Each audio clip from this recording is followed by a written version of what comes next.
Firma Lafat Commerce se bavi proizvodnjom kamina i kotlova na pelet, znači prije svega i ostalim, da kažemo, metalnim proizvodima. Ono što je primarno nama u stvari jeste to promocija korištenja obnovljivih izvora energije upravo kroz znači biomasu, odnosno zagrijavanje domova putem kotlova na pelet i korištenjem peleta kao energenta, odnosno kao obnovljivog izvora. I još što je od prije godinu dana jedan da kažemo, prošireno proizvedena na način što smo počeli proizvodnju solarnih kolektora, gdje smo upotpunili znači tu korištenje obnovljivih izvora na način da koristimo i sunčevu energiju i energiju znači biomasi. Firma je smještena u Kalesiju, industrijsku zonu na nekih 66.000 kvadrata i zapošljava skoro 300 radnika u ovom momentu i ono što je nama, da kažemo, najveći benefit je upravo ta mlada radna snaga. Ako uzmemo podatak da od znači tih 290 radnika koliko sad imamo, 47% je sa prvim radnim iskustvom,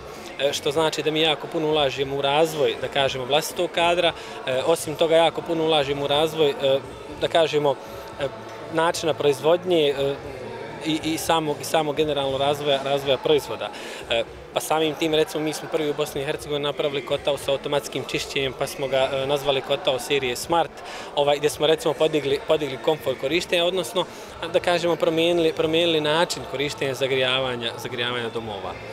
Što se tiče sajma Energa, mi evo drugi puta izlažemo na ovom sajmu i mi koristimo ove sajmove u stvari za prezentaciju naših proizvoda i za u stvari pravu tehničku informaciju o korištenju samo kotlova na pelet, onda kombinacije sa solarnim kolektorima, odnosno generalno korištenje obnovljivih izvora energije. Tako da je nama ovo, da kažemo, fantastična prilika gdje potencijalni krajnji korisnici ciljano dolaze na ovakve sajmove i gdje mi možemo, recimo, prije svega, da kažem, potencijalnim korisnicima predstaviti način na koji to funkcioniše, kako kotao radi, koje su uštede, prednosti korištenja, a sa druge strane dobro je što su generalno ljudi da kažemo, iz naše branše, odnosno iz iste energetske branše tu, gdje možemo razmijeniti razna iskustva, odnosno eventualno imati priliku za potencijalna nova partnerstva što se tiče generalno i Bosne i Hercegovine i regije.